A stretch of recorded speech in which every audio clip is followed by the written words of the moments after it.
Allez, on va parler environnement à présent. L'Afrique qui cherche à réduire absolument ses émissions de gaz carbonique pour la protection de la planète. Et cela passe notamment par un changement dans les mentalités pour ce qui est de la cuisson traditionnelle utilisée en Afrique. Explication, Hugo Babé. Remplacer des fours pour sauver la planète, c'est le défi ambitieux que doit relever l'Afrique. La majeure partie de sa population cuisine les aliments sur des feux ouverts en utilisant des combustibles comme le bois, le charbon ou les excréments d'animaux. Problème, ce mode de cuisson traditionnel dégage du méthane et du CO2, de puissants gaz à effet de serre. La combustion du bois est notamment responsable d'environ 2% des émissions mondiales. L'élimination progressive des fours traditionnels pourrait ainsi refroidir la température de surface de la planète d'environ 0,08 degrés d'ici 2050. Cette économie semble faible, mais elle est loin d'être insignifiante. Cette baisse de la température représente l'équivalent d'une décennie de réchauffement climatique au rythme actuel. La combustion a également des effets sur la santé publique. L'Organisation mondiale de la santé déclare que chaque année, près de 500 000 décès prématurés d'adultes sont causés par les émissions des fours résidentiels. L'amélioration de la qualité de l'air par l'élimination des fours traditionnels pourrait prévenir environ 22,5 millions de décès prématurés entre 2000 et 2100, soit environ la population de l'Australie.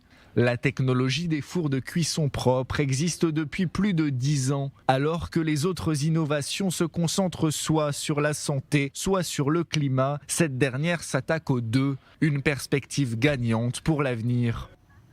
Alors, pour en parler, j'accueille dans ce studio Raphaël Khalifa. Bonjour à vous. Bonjour Jean-Charles. Vous êtes le fondateur de Tambo. C'est une société qui est spécialisée dans les énergies renouvelables, qui est basée en Afrique, mais qui utilise, et c'est ça que vous allez nous raconter, de la technologie israélienne, notamment pour changer la manière de cuire les aliments. Hein, ce qu'on a vu dans le sujet, qu'est-ce que vous leur avez apporté, vous, et au Malawi, hein, c'est le premier pays qui utilise ça. C'est le premier pays, oui, effectivement. Bonjour Jean-Charles. Donc oui, Tembo a démarré en Afrique il y a 10 ans. Principalement dans les énergies renouvelables, l'hydroélectricité pour être plus précis. Et donc on a aujourd'hui un réseau en Afrique qui nous permet de pouvoir déployer d'autres technologies et d'autres projets. Et notamment, les projets les plus évidents après l'énergie renouvelable pour nous, c'était les projets de crédit carbone. Donc on a aujourd'hui deux types principalement de projets carbone. Le premier étant la préservation d'air naturel, de réserves naturelles. Et ça, c'est fait effectivement aussi en partenariat avec une start-up israélienne qui s'appelle Albo Climate, qui permet de mapper, de vérifier par satellite en appliquant de l'intelligence artificielle.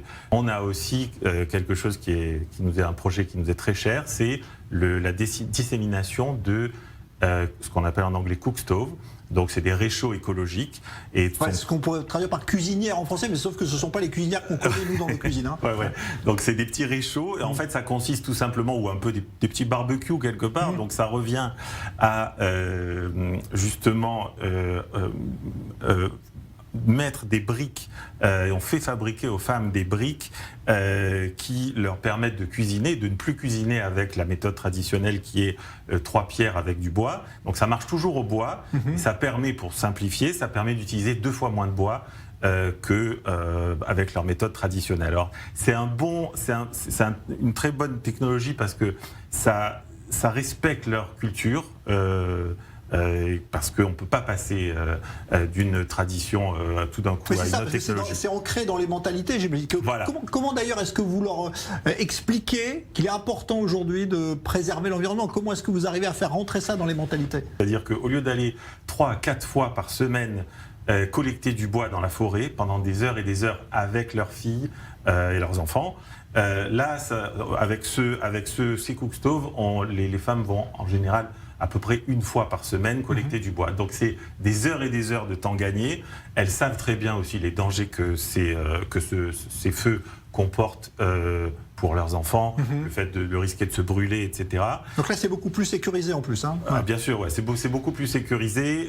Ça permet d'éviter tous les accidents avec les enfants. Il faut savoir qu'avec cette méthode, la méthode traditionnelle de cuisiner, il y a à peu près un demi-million de morts en Afrique par an.